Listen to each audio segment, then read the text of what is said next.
और मध्य प्रदेश के उज्जैन की उस 14 साल की बच्ची की बात करते हैं जिसका बलात्कार हुआ था। उसके दर दर भटक कर मदद मांगी थी, आपको याद होगा।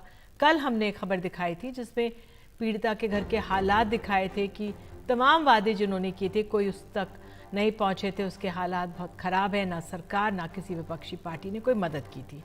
सिर्फ 1500 रुपये एक स्थानीय उम्मीदवार ने दिए थे और शायद वो चुनावी माहौल है इसलिए। लेकिन कल खबर दिखाए जाने के बाद एनडीटीवी की खबर का असर ये हुआ है कि स्थानीय प्रशासन ने खाता खोल दिया है लड़की और उसके दादा के नाम पर, और साझा खाता खोला गया है। हालांकि अब तक कोई आला अधिकारी बच्ची से नहीं पहुंचा था और हमारे सहयोगी अनुराग द्वारी हमारे साथ मौजूद है। अनुराग, तो आप सब ने ये खबर दिखाई, भेजी कल और दिखाई, और उसका असर ये हुआ है कि खाता खुल गया है।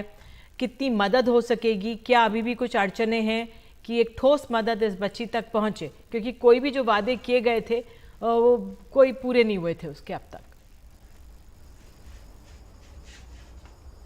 देखिए निधि, 28 तारीख को जब मुख्यमंत्री ने कहा था कि मध्य प्रदेश की आत्मा को चोट पहुंची और बच्ची की हर संभव मदद की जाएगी, 28 से 12 अक्टूबर को जब बच्ची डिस्चार्ज होती है, 12-13 दिन हो गए हैं और 8-9 तारीख के आसपास मध्य प्रदेश में चुनाव की आचार संहिता लग जाती है।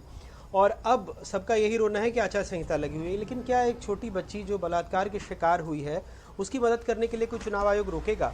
क्या उस कलेक्टर को जो सिर्फ अपने दफ्तर में बैठे हुए हैं वहां से 20 किलोमीटर उस बच्ची के गांव जाकर उसके जख्मों पर मलहम लगाने से कोई प्रशासन, कोई सरकार, कोई नियम रोक सकता है? उस सरपंच को जो एक अगड़ी जाति का है और उस बच्ची के घर जाकर उसकी मदद करने को, प्यार से पुचकार कर पूछ लेने को कोई नियम कायदे कानून रोक सकते हैं? कोई नहीं रोक सकता।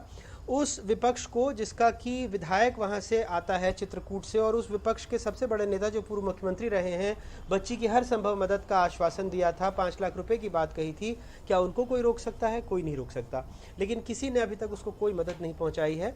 हमारे सहयोगी ने, ज्ञान शुक्ला ने जब जाकर देखा तो जो 12 दिन पहले अपने जिंदगी और मौत की जंग लड़ रही थी क्योंकि उसको बहुत गंभीर चोट आई है, आज वो 300 मीटर दूर पानी भरने जाती है। अपने फूस के घर में वो खाना भी बना रही है, वहां पर चूल्हा जलाती है क्योंकि कोई उज्ज्वला वहां नहीं पहुंचा, किसी उज्ज्वला का लाभ नहीं मिला है, कोई प्रधानमंत्री आवास का लाभ नहीं मिला है। पूरे परिवार को जो एकमात्र सरकारी मदद मिलती है उसके बूढ़े दादा को वृद्धावस्था पेंशन 600 रुपये महीना, बस। बिल्कुल। तो अनुराग, आप हमारे साथ जुड़े। ये लड़की का खाता खुल गया है फिलहाल, इसी उम्मीद के साथ कि और ठोस मदद इस बच्ची तक पहुंचेगी।